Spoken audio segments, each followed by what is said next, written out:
क्या सुधीर चौधरी को वैसे ही कर्नाटक पुलिस खींच कर ले जाएगी जैसे मुंबई पुलिस कुछ साल पहले अर्नब गोस्वामी को खींच कर ले गई थी? Yes, we'll keep. Maintain social. You work Ma'am, please don't. sign over here. Ma'am, please. Ma'am, please. You put your signature on this paper. Please, ma'am. Please acknowledge. Ma'am, please. जैसे अर्नब को पुलिस उठाकर ले गई थी वैसे ही कहा जा रहा है कि सुधीर के साथ होगा, क्योंकि सुधीर चौधरी पर बेंगलुरु के एक थाने में एफआईआर हो चुकी है। ये उस एफआईआर की कॉपी है। इस एफआईआर में पहला नाम सुधीर चौधरी का है, दूसरा आरोपी आज तक चैनल के चीफ एडिटर को बनाया गया है, तीसरा आरोपी आज तक चैनल के ऑर्गेनाइजर यानी मालिक को बनाया है। सुधीर चौधरी ने खुद ये बात बताई कि उन पर एफआईआर हो चुकी है। सुधीर चौधरी ने ट्विटर पर लिखा कि कर्नाटक में कांग्रेस सरकार द्वारा मेरे खिलाफ एफआईआर की जानकारी मिली। सवाल का जवाब एफआईआर, वो भी गैर जमानती धाराओं के साथ, यानी गिरफ्तारी की पूरी तैयारी। मेरा सवाल यह था कि स्वावलंबी सारथी योजना में हिंदू समुदाय शामिल क्यों नहीं है? इस लड़ाई के लिए मैं तैयार हूं, अब अदालत में मिलेंगे। यानी सुधीर चौधरी तुरंत विक्टिम कार्ड खेलने लगे कि सवाल पूछने पर एफआईआर करवा दी गई, जबकि मामला ये है कि सुधीर चौधरी पर फेक न्यूज़ फैलाने और जानबूझकर हिंदू मुसलमान करने का आरोप लगा है, क्योंकि सुधीर चौधरी ने अपने शो में कर्नाटक के माइनॉरिटीज डेवलपमेंट कॉरपोरेशन का एक विज्ञापन दिखाया और इस विज्ञापन के हवाले से दावा कर दिया कि कर्नाटक में ऑटो रिक्शा टैक्सी खरीदने के लिए अल्पसंख्यकों को 3 लाख रुपए की सब्सिडी मिल रही है, जबकि हिंदुओं को ऐसी छूट नहीं मिल रही। सुधीर चौधरी अपने पूरे शो में यही बताने में लगे रहे कि हिंदुओं के साथ भेदभाव हो रहा है, जबकि सुधीर चौधरी ने यह जिक्र नहीं किया कि ऐसी ही स्कीम दलितों और आदिवासी हिंदुओं के लिए भी है। हिंदू, दलित और आदिवासी भी अलग अलग निगमों से इस तरह की छूट ले सकते हैं जैसी छूट अल्पसंख्यकों को मिली है।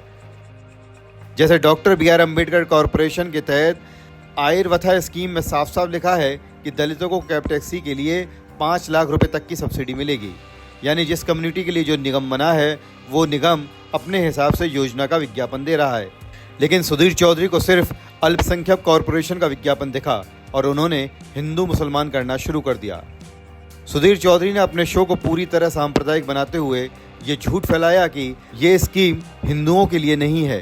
कर्नाटक सरकार कह रही है कि अगर आप गरीब हो, आपके पास पैसे नहीं हैं और अगर आप हिंदू हो तो आपको गाड़ी खरीदने के लिए कोई सब्सिडी नहीं मिलेगी, लेकिन अगर अल्पसंख्यक हो तो गाड़ी खरीदने के लिए सब्सिडी मिलेगी।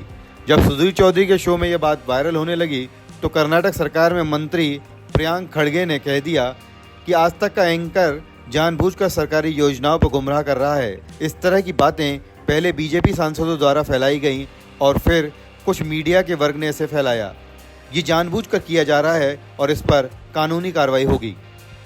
इसके बाद सुधीर चौधरी और आज तक के खिलाफ कानूनी कार्रवाई शुरू हो गई और बेंगलुरु के एक थाने में एफआईआर दर्ज करवाई गई। एक सच ये भी है कि सुधीर चौधरी वही बातें कह रहे थे जो बीजेपी के तेजस्वी सूर्या जैसे सांसद और राजीव चंद्रशेखर जैसे मंत्रियों ने की है।